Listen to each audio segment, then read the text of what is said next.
this lesson, we're going to cover a slightly different type of switch that you may come across. Depending on the type of Telecaster, these switches pop up here and there, so it's good to know how these switches operate and what the correct terminals you need to solder to with your hot lead wires. So let's take a look at this Squire's Telecaster here. And what we can see here is this is our neck pickup lead wire, and it's connected to actually two different terminals, and it's important for these two terminals to be connected, and it's connected with the one hot wire coming from the neck pickup. So if I remove it, let me just heat this up, you can see that this wire is long enough to be a jumper between those two terminals, or bridge those two terminals.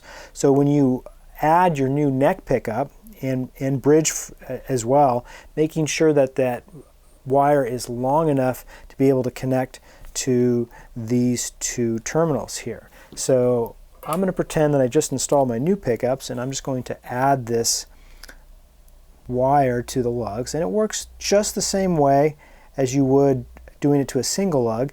You may have to add a little bit more solder depending on how much solder is on the terminals, but as you can see here, I now have this one wire connected to these two terminals here. There is one free terminal on the outer edge here, and likewise on the bridge side there's also a free terminal there. So remember to document where those terminals that need to be bridged on your switch. So just keep that in mind.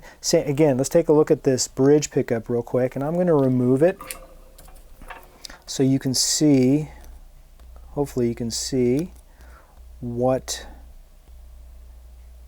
how this was connected.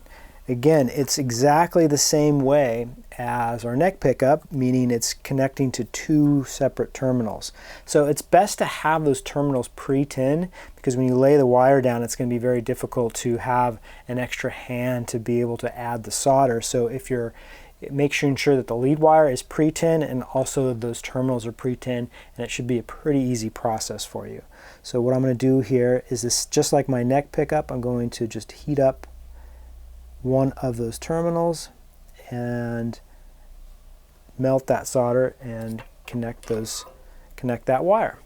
There you go. That is what a different type of switch looks like. And again, it's not something that you may see on especially some of these Squire Telecasters. This is not a traditional switch like you would find in more traditional teles, but nonetheless it's a switch that does pop up quite often, and it's a good one to know how to solder and use.